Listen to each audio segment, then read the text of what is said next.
De l'action du pouvoir. Le pouvoir préfère tenter de bunkeriser les écoles, chose en vérité impossible, on le sait, plutôt que de faire la guerre à ceux qui nous l'ont déclaré depuis des siècles, pour qui connaît un peu son histoire, et qui désormais sont parmi nous, se prétendant des nôtres, du moins quand ça les arrange. Ils préfèrent ce pouvoir que nos enfants soient massacrés, plutôt que d'affronter l'impossible vérité, qui est celle de leur impéritie, de leur faillite, et de leur irresponsabilité depuis des décennies. Ils préfèrent continuer à laisser massacrer nos compatriotes, reculer devant nos bourreaux, céder aux jérémiades papelardes de nos adversaires en civilisation, ruiner le pays, tout cela plutôt que de reconnaître leurs erreurs désastreuses, de se remettre en cause de fond en comble, comme il le faudrait, de toute urgence. Ils nous emmènent à l'abattoir, à coups de viols et d'égorgements, de voitures et de camions béliers, de massacres à la calache et de meurtres à la machette, plutôt que de risquer de déroger, si peu que ce soit, à la pensée unique et universelle, ni surtout défier ces gardes-chiourmes médiatiques. Que la lâcheté, l'incompétence et la pauvreté de culture, avec la médiocrité des petits avantages qui achètent l'irresponsabilité, que ces exécrables raisons expliquent assez cette forfaiture, il n'empêche. Il s'agit d'une haute trahison vis-à-vis du pays, du peuple et de leur histoire. Faute d'une juridiction d'exception qui en jugera et mettra bon ordre dans cette dégénérescence, on voit mal ce qui pourrait enrayer la pente fatale, suicidaire, dans laquelle nous sommes engagés depuis beau temps et qui commence seulement à porter ses funestes fruits. La possibilité d'une telle juridiction suppose une révolte des nôtres, mais une révolte politique, c'est-à-dire de l'intelligence au sens propre du mot, de l'intelligence politique précisément. Elle n'est pensable qu'à la condition que le lien se renoue entre les uns et les autres, les penseurs de ce qui survient sous ses diverses facettes, les messagers de ses paroles, et nos concitoyens de toute obédience, de tout milieu, de toute région.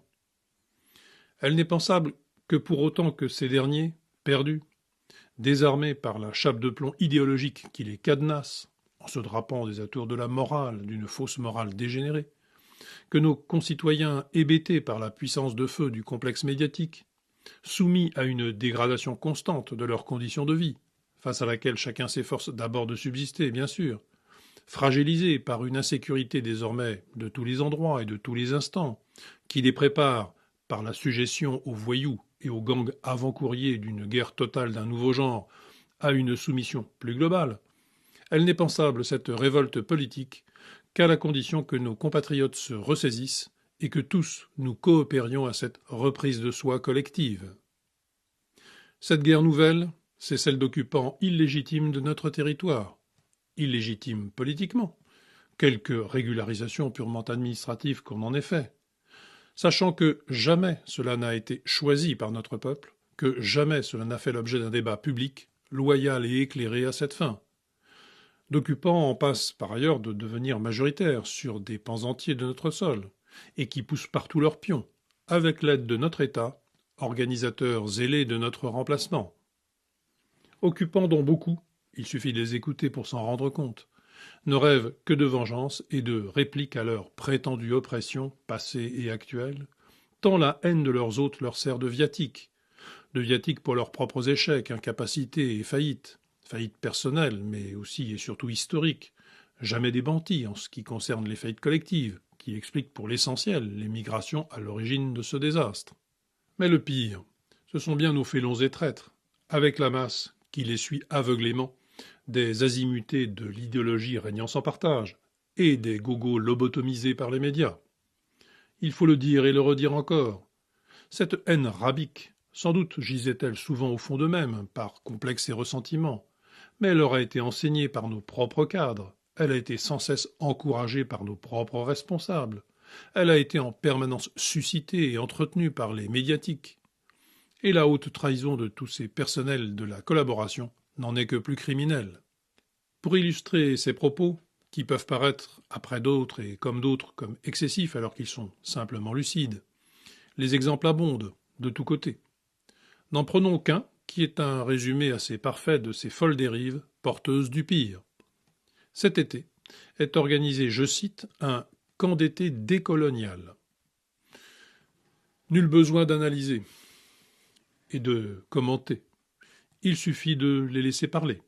Je cite, « Ce camp est réservé uniquement aux personnes subissant à titre personnel le racisme d'État en contexte français, ce qui exclut de facto les personnes blanches. Même les couples mixtes n'ont pas le droit de venir ensemble, est-il précisé sur le site de l'événement. Au programme de ce stage, qui se tiendra au Centre international de séjour de Reims, des formations sur comment décoloniser l'imagination, l'afroféminisme et le racisme médical, mais aussi des ateliers pour combattre les politiques anti-migration, lutter contre la négrophobie des, je cite, racisés et.e.s non noirs, ou encore combattre l'islamophobie, le plus républicain des racismes, etc., etc. Le compte Twitter du camp décolonial en question affiche sans complexe appartenir à, je cite, la team grand remplacement. Je croyais que c'était une fadaise, une folie, un délire d'extrême droite.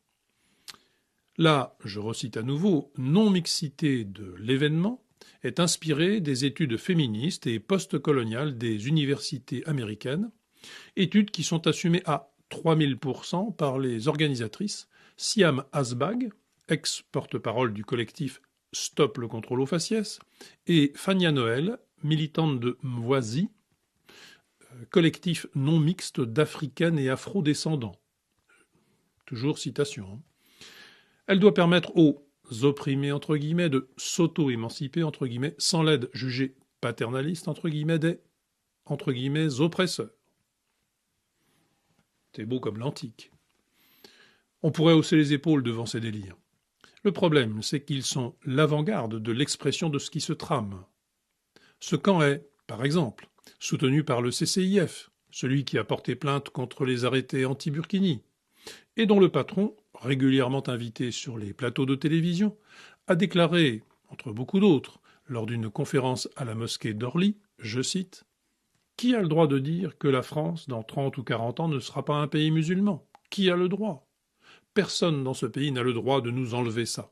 Personne n'a le droit de nous nier cet espoir-là, de nous nier le droit d'espérer dans une société globale fidèle à l'islam.